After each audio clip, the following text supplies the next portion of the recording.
Hello and welcome students to the lecture. So students, as we know that we had started the modern history part of static GK, okay, and we had finished up to the Viceroy of India. So in this lecture, we are going to start with the new topic, which is the national movements for Indian independence. Okay, so let's start the topic. Got it? So basically, if we talk about the national independence movements, then first of all, we should understand what do we mean by these movements. Okay, so the Indian independence struggle was a protracted and multifaceted movement against the British colonial rule in India. It spanned several decades. Okay, so basically, as we know that the first struggle was started in 1857. Okay, and we got independence in 1947. So now you can see how many years we had fought for our independence. Okay, many movements, many leaders, many things were happening on the same time. Many people sacrificed their life. Okay, many sacrifices were made by others also so that we could get the independence. Okay, so now in this lecture we are going to discuss these topics in depth to understand the concept carefully. Okay, so let's start. So when we start, first we have the first war of independence. Okay, in the previous lecture I had told you there were several causes behind this, like social, like economical, like military, and like political. Okay, so several causes were there which initiated this particular independence movement. Okay, but the most significant cause are three. Most significant cause are three. The first, Enfield rifles. Second, behavior to Indian soldiers. Okay. The third was rumors all around. Okay, so these were some main causes. If we talk about the Enfield rifles, so basically it is believed that if this is a bullet of the Enfield rifles, okay, so this back end part is made up of meat of cow and pig. Okay, this was a concept associated with the Enfield rifles. Okay, and a person who is trying to fire this particular bullet has to bite the bullet from his mouth. Has to bite the bullet from its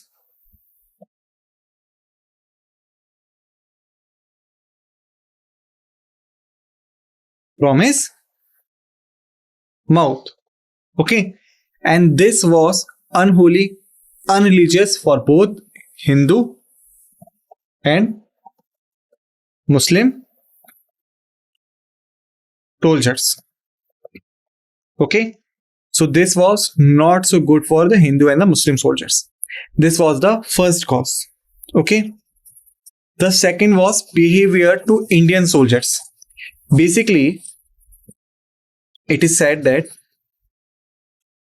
before the time period of 1830, the officers were nice to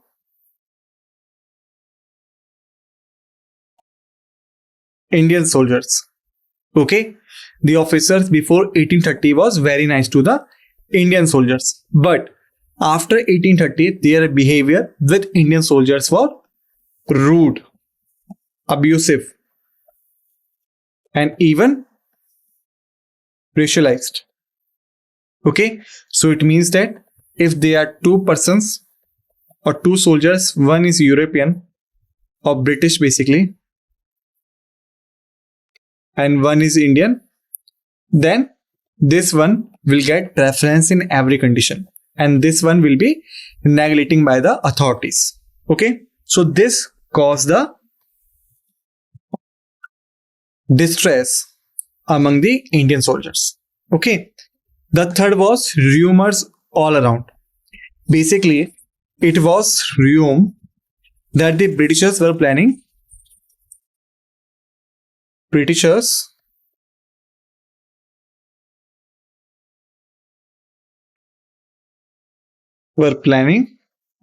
destroy Indian religion. Okay, so that's why they had mixed bones of cows and pigs in floors available in cantonments. So basically, it was saying that the floor which was provided in the cantonments had a mixture of bones of cows and pigs. Okay, so these were several rumors, several causes, which were the main causes behind initiation of the 1857 revolt. Got it? And remember the fact that in many stories and various things you have noticed down that this revolt was basically start with the Mangal Pandey. Then you can say Mangal Pandey was the person who initiated the cause. Okay, but he was not the person who started the revolt. Okay, he initiated the cause by killing his two officers, Yuksan and Bog. Okay, so at 31st March 1887, he killed his two officers, Yuksan and Bog. Okay, thereafter, on 8 April 1857, he was hanged at Barakpur. Okay, so the Barakpur was the jail where he was hanged on 8 April 1857 because he killed his two officers, Huyuksen and Bok, in 31st April 1857. Got it? So this was the initial condition of the revolt. Thereafter, no such activities were happening in the Barakpur and the nearby areas. But on 10 April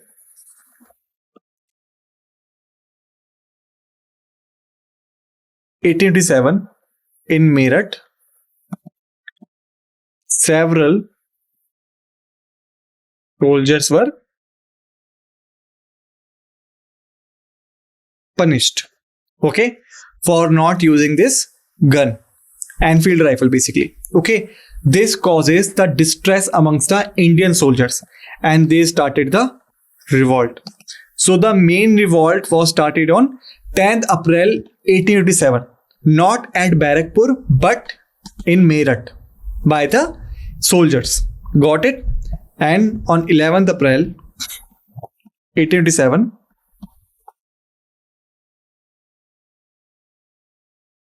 they reached Delhi and appointed Bahadur Shah Zafar II as their leader. Okay, so on 10th April 1857, the revolt was finally started, and on 11 April 1857, the soldiers reached Delhi and appointed Bahadur Shah Zafar II as their leader. Got it? So this revolt is also known as the Sepoy Mutiny. Why? Because it was basically started by the soldiers of the British Army. Okay, a widespread uprising against British rule triggered by various factors including discontent among Indian soldiers in the British Army. The same thing which I had told you. Okay, now let's move forward. Although the rebellion was suppressed, it marked the beginning of organized resistance against British rule. In the previous lecture, I had told you that this attack was high magnitude.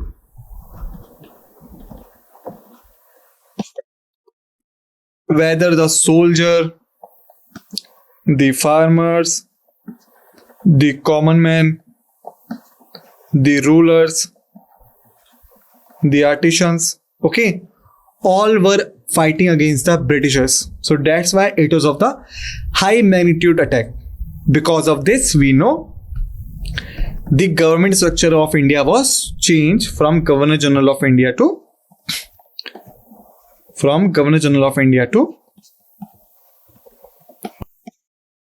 Viceroy of India.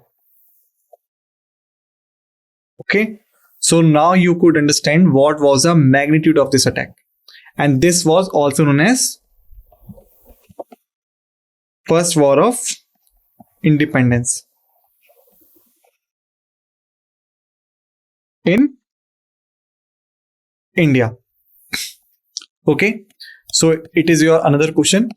If question asked in the exam that which of the following event is regarded as the first war of independence in India, the answer should be Revolt of 1857. Okay. Now let's move forward. Thereafter, we had formation of the Indian National Congress in 1885. We know that is was formed during A.O. Hume and W.C. Banerjee. Okay. And who was the Viceroy of India? Now is the question. Who was the Viceroy of India during the formation of Indian National Congress? Now it's a question for you. I'm giving you 20 seconds to answer this question. So your time starts now. 1, 2, 3, 4, 5, 6, 7, 8, 9, 10, 11, 12, 13, 14, 15, 16, 17, 18, 19, 20. Time's up. So basically, the correct answer of this question is Lord Dufferin. Okay. So the Lord Dufferin was the Viceroy of India during the formation of Indian National Congress. So basically, if I ask you what was the aim behind creating the Indian National Congress, then it aimed to serve as a platform for Indian grievances and demands within the British colonial system. Okay, so we could say the prime idea behind establishing the Indian National Congress was political organization to bridge between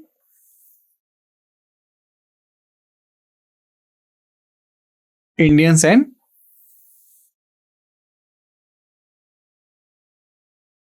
Britishers. Okay, so the prime idea behind the creation of this was the political organization which will act like a bridge between the grievances of the Indians and the policies of the British. Okay, so that's why it was formed, and the forming venue was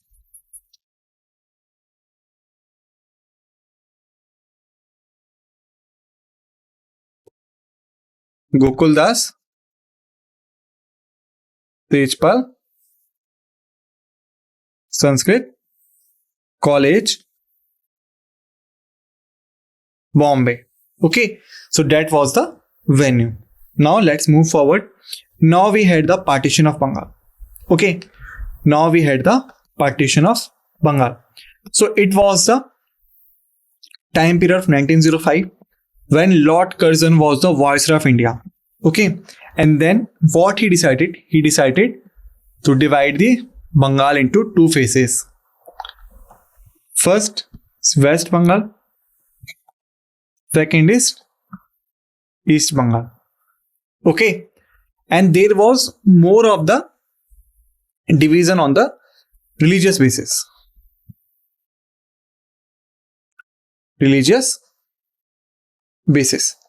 However, the British claimed that because Bengal is too huge to administration. Okay, So British claim that because Bengal was too huge to administration, that's why we had bifurcated Bengal into two areas. First area is the West Bengal, second area is the East Bengal, which I had told in the previous lecture. East Bengal was termed as East Pakistan in 1947, continued as East Pakistan till 1971, where in the Battle of Indo-Pak War 1971, it got liberation from Pakistan and then established itself as a independent country of Bangladesh. Okay, so that was your revision. Okay, and how this fact is connected with this lecture? Because the West region, or you can say the West Bengal, was dominated by Hindus. Okay, and the East Bengal was dominated by Muslims. Okay, so because there was a Hindu-Muslim unity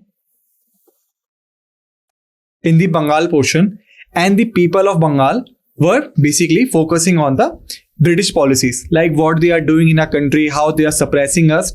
So to divert their attention from this area to the religious point of view, the Lord Curzon decided to bifurcate the Bengal on the basis of religion particularly. However, they said because there was a huge protest, so that's why they said we are dividing Bengal for administration purpose, but they divided Bengal only on the majority portion. The West Bengal for Hindus and the East Bengal for Muslims. Okay. And to protest against this, there was a widespread movement known as the Swadeshi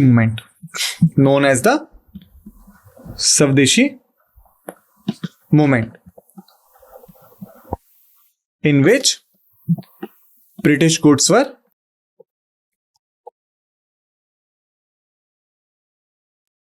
boycotted.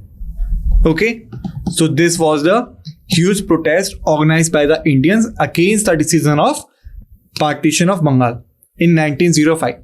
Okay, which is termed as the Swadeshi movement. The British goods were boycotted and the British products were completely ignored in the Indian market, which caused a several damage to the economy of Britain. Okay. Thereafter, the next thing which we should remember is that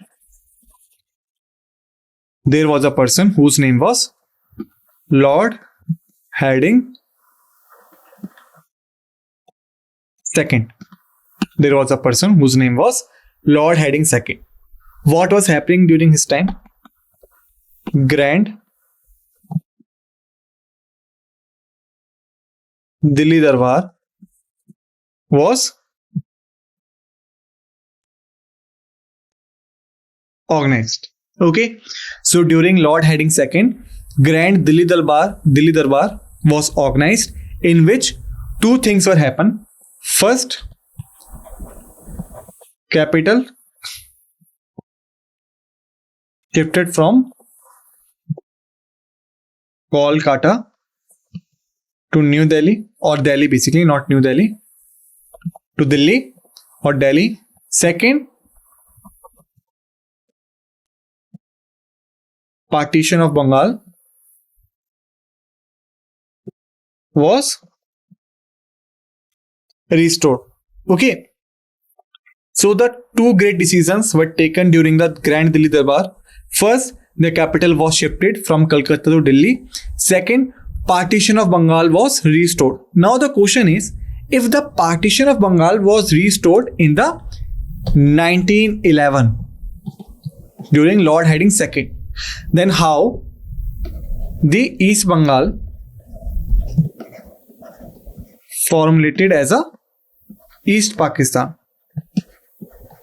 Because I have told you that East Bengal was converted into East Pakistan, and if the partition of Bengal was restored, there was no longer need of West Bengal, East Bengal, then how the Bengal was converted into East Pakistan? The reason is Lord Mountbatten. Okay, Lord Mountbatten was last Viceroy of India from British origin, from British origin. Okay, when he was serving as a Viceroy of India, he had a task to divide India into two areas, Pakistan and India. Okay, so he was the person who again divided Bengal into two forms, West and East, and East Bengal converted into East Pakistan. Got it? Now let's move forward. Thereafter, we have the formation of All India Muslim League in 1906, which was established in Dhaka, which is the capital of Bangladesh. Capital of Bangladesh. Okay. Alright. And the founder of Muslim League was basically Khwaja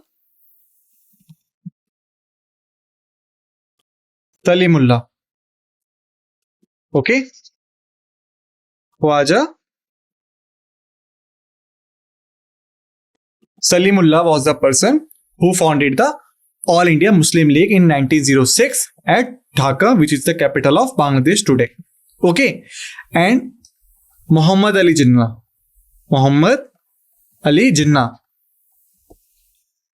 who was the founder of Pakistan, joined All India Muslim League in 1913 basically.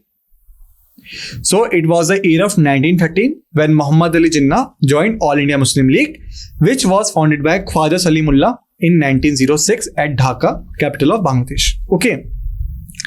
Thereafter, we have the Morley Minto reforms, which was introduced during the time period of 1909. Basically, this Morley Minto reforms was an act of the British government.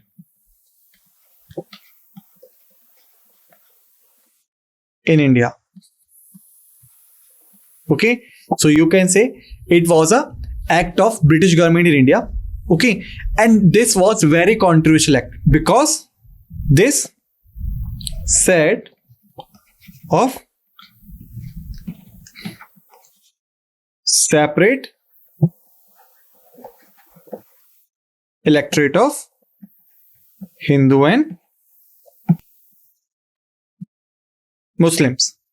Okay, this act was controversial act because it announced separate electorates of Hindu and Muslims. It means Hindu leaders and Muslim leaders were elected separately. Okay, were elected separately. So basically, this act was very controversial and it was opposed by the Indians. Got it? Thereafter, we have the Jallianwala Bagh massacre. Okay. Basically, Rowlatt Act was the main cause behind the distress was Jallianwala Bagh. Okay. Rowlatt Act was introduced in the year of 1990. Okay. Chelmsford was basically the Viceroy. Chelmsford was basically the Viceroy of India during this event. Okay. And the Rowlatt Act had a provision to arrest or send any political leader into prison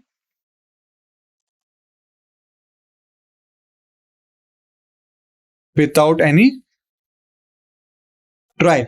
Okay, so this act was simply suggested that the government had a right to send any political leader into jail without any trial in the court.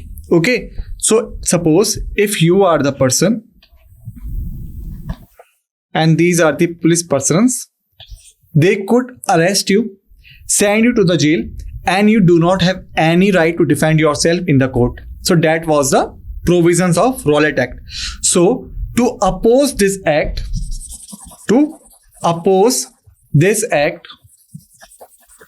on 16th April 1990, on the occasion of Baisakhi, which is a festival in Punjab, Baisakhi at Amritsar. Okay, there was a place, Jallianwala Bagh. Okay, so many people were gathered there to celebrate the Baisakhi festival, okay, and also to suppose and to represent their opposition to the Rowlatt Act, okay, their opposition to Rowlatt Act, okay. On the same time, General Dyer, who had the command of Punjab and who had the command of forces stationed in Punjab, okay, he had reached the place and blocked the entry. Suppose if this is a our view of Jallianwala Bagh, then the entire Bagh was covered by the walls. Only single entry is there.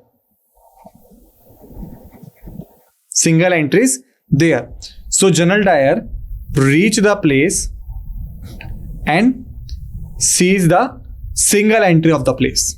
Okay, the people were inside the Bagh area like this one. Okay, and there was a great well. Okay, there was a well in the middle of Bagh. The people were there. So he seized the area and then he ordered the troops to fire on the crowd without any discrimination, whether this is a child, mother, father, grandfather, grandmother, whatever in front of you, just shoot down. Okay, so these were the orders passed by General Dyer. Okay, and many people were killed in the Jallianwala Bagh. That's why it is known as the Jallianwala Bagh massacre. Got it? Thereafter, General Dyer was killed by Sardar Udham Singh in London. Okay, General Dyer was killed by Sardar Udham Singh in London. Got it?